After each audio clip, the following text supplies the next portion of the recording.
I've often wondered why on things that are sown successionally, especially things like lettuce, the second sowing often tends to catch up with the first sowing, and yet they're grown in exactly the same environment, exactly the same soil, same nutrients. It doesn't seem to make sense. The only thing that's different is from the first sowing, as soon as you put it out, the light levels, especially at this time of year, are a lot lower than when we put the second one out. And I think that's probably what makes the difference. The day lengths are probably increasing by a couple of minutes a day. By the time we've got the second one out, from the point we put the first one out, we're probably talking, there's probably another half hour a day that the second sowing is enjoying that the first one didn't. When we start things inside, we are trying to replicate nature, but it's not that natural, right? It's a little warmer than it is outside, so we can get things going earlier. We often give them quite a bit more daylight than they're gonna get when we first put them out. I know in here I've got these lights on for 16 hours a day, and when they get outside they're not even getting 12 hours a day yet. But it is warm enough to put these out. When they get outside, it's going to be even cooler than it is in here. So basically what I did to start these were, I started them inside under grow lights at room temperature. As soon as they germinated, I brought them out into the garage where it's considerably cooler, but that's okay, lettuce like cool weather growing. They've been in here now for a couple of weeks. I'm going to put them outside now, and they're going to now get about, I don't know, what are we at, 10 and a half hours a day of natural light. And they're also going to be frozen at night time. We've not hit our last frost yet, so they're going to have their feet in the cold overnight. They are pretty hardy, they should stand up to that, but I think they're going to sulk for a little while. And then in a couple of weeks time we're going to put the next sowing out, and it's my bet that those ones will catch up with these.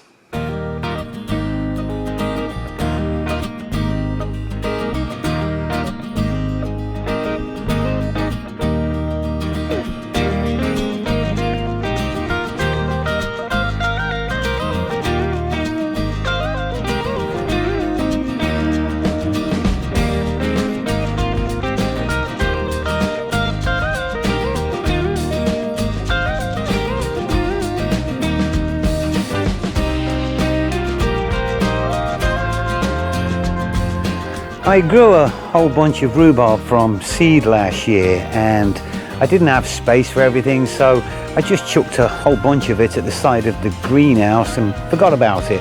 But it's come through the winter with flying colours, and so this spring I'm going to see if we can find somewhere to put it. The seed came from Mr. and Mrs.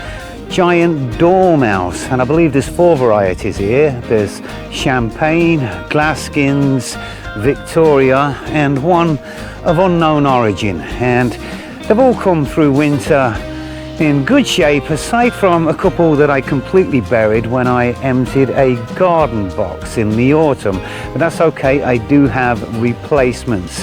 It is said that rhubarb does not like to be mulched or buried.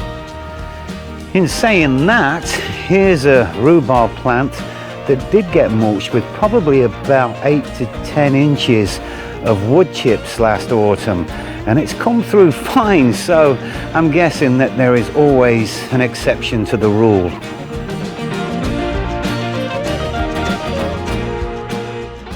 I'm a little late sowing my tomatoes this year. Usually I've got these things going at the end of January, which is about 8 weeks before our last frost. But right now we're only about 2 weeks away from our last frost, and I haven't sown a thing yet, so I really should get cracking. I'm going pretty much the same old, with the exception of a few things that were sent to me. These ones were sent to me from Digwell green fingers, and these are Britain's breakfast. I was watching him grow these last year, and I made a few comments, and he was kind enough to send some to me. And with these, he put a footnote on them saying that Britain's breakfast was the only variety of outside tomatoes that he grew last year that did not succumb to the late blight. So thank you very much, Steve. I also got some tomatoes from Southport Davy. No expense spared. There's at least 3 or 4 seeds in this packet, but these were a giant tomato. It says on the bag that these were from a £1 plus tomato, and I am going to put these up against these commercially sold Garden Leader Monster giant tomatoes. These are courtesy of Mackenzie Seeds, which are it's a big seed company over here in Canada, and I look forward to both of them. Actually, there's nothing like slicing into a nice big tomato. Thank you very much, Southport Davy. Now, along with the tomatoes, I'm also growing these 2 berries, which are related to tomatoes. They're called solanums. I don't really know too much about them. I came across this seed last year, and I picked them up to grow this year, and I think I've sent some of these off to Digwell, so hopefully you grow these yourself there, Steve. One of them is called Golden Pearls. I have no idea what they're going to taste like. These things are out of Africa, apparently. And the other one's called Garden Huckleberry. And I've done a bit of a YouTube search for both of these things, and it's really not spouting out a whole lot back at me. From what I understand, the Garden Huckleberry are not like huckleberries at all. They're more like a poor man's blueberry, which begs the question, why am I growing them at all? I have no idea, but the germination rate's high, so I'll probably just sow half a pack each, and I'll save them for next year, just in case I want to grow them again. But in my experience, every time I try something new like this, I never want to grow it again. Like mouse melons and peanuts and strawberry popcorn. But anyway, there you are. I will keep you updated.